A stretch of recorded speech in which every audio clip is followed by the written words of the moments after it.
Lamont, there's this client that I've been working with that's been raising some interesting points that actually kind of resonate on a personal level for me. And I wanted to run past some of this by you just to see how you handle this, make sure what I'm saying aligns with, that we're all kind of on the same page about that. One of the things this guy's been saying is that, and I think it's legit, is that, he knows that he really needs to be intellectually stimulated by the person he's dating to feel emotionally safe with that person, so he can be vulnerable, but then also needs to desire, like to have that physical sexual chemistry.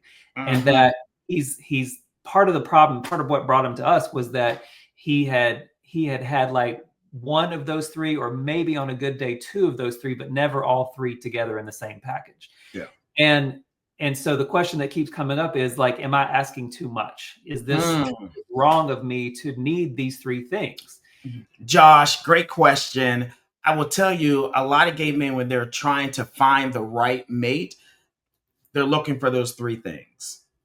And the tough issue is that sometimes you can't find all three of those things. They're like, well, Lamont, am I asking for too much? No, I don't think you're asking for too much.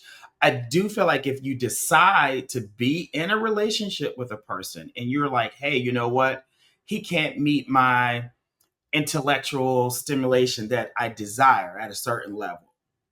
Don't try to make that man do that. I feel like it's unrealistic. If you decide to get in a relationship with him, you can't change who he is. So you may have to get those needs met from someone else or some other external factor.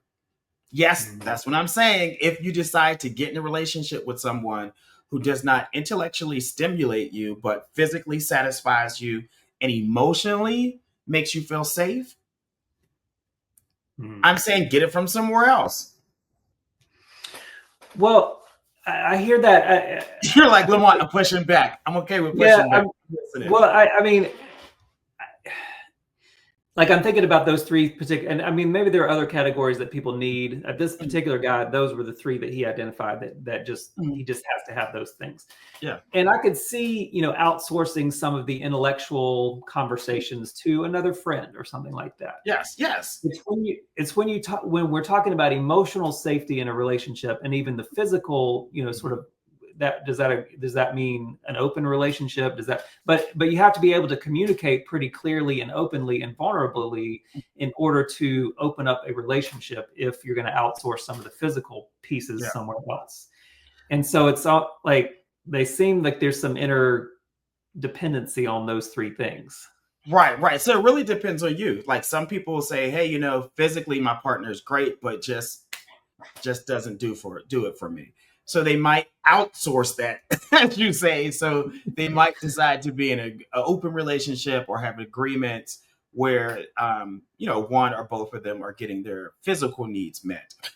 I'm a little iffy. And, some people are like, no, monogamy, that has to be it. So listen, then you end that relationship.